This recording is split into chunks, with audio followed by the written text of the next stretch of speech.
2030 বিশ্বকাপে ইউরোপিয়ান অঞ্চলের বাছাই পর্বে বড় ধরনের পরিবর্তন আনছে উয়েফা।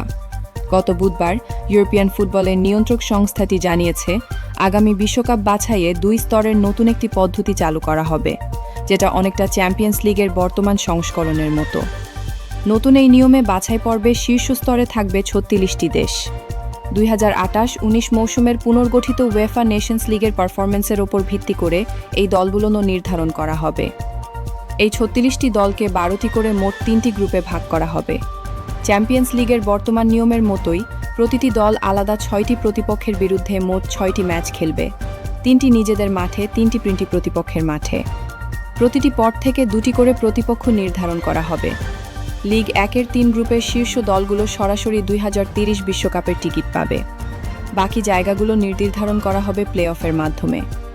র্যাঙ্কিংয়ে পিছিয়ে থাকা বাকি 18টি দেশ খেলবে দ্বিতীয় স্তরে, লিগ 2।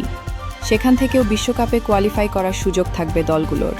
উয়েফা সভাপতি আলেকজান্ডার সেফেরিন বলেন, এই নতুন ফরম্যাট দলগুলোর মধ্যে প্রতিদ্বন্দ্বিতার ভারসাম্য বাড়াবে এবং গুরুত্বহীন ম্যাচের সংখ্যা কমিয়ে আনবে।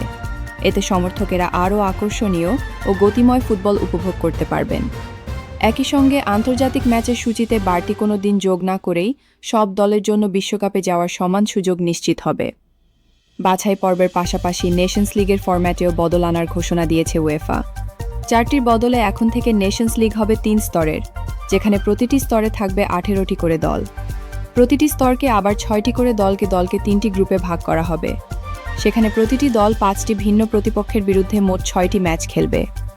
ভিন্ন পটের দলগুলোর বিপক্ষে ম্যাচগুলো হবে হোম অথবা অ্যাওয়ে ভিত্তিতে। তবে নিজ পটের প্রতিপক্ষের বিরুদ্ধে ঘরে ও বাইরে উভয় ম্যাচই খেলতে হবে। নেশনস লিগে কোয়ার্টার ফাইনাল, ফাইনাল 4, সেমিফাইনাল ও ফাইনাল এবং দলগুলোর অবনমন, উত্তরণ এবং প্লে অফ পদ্ধতি আগের মতোই অপরিবর্তিত থাকবে।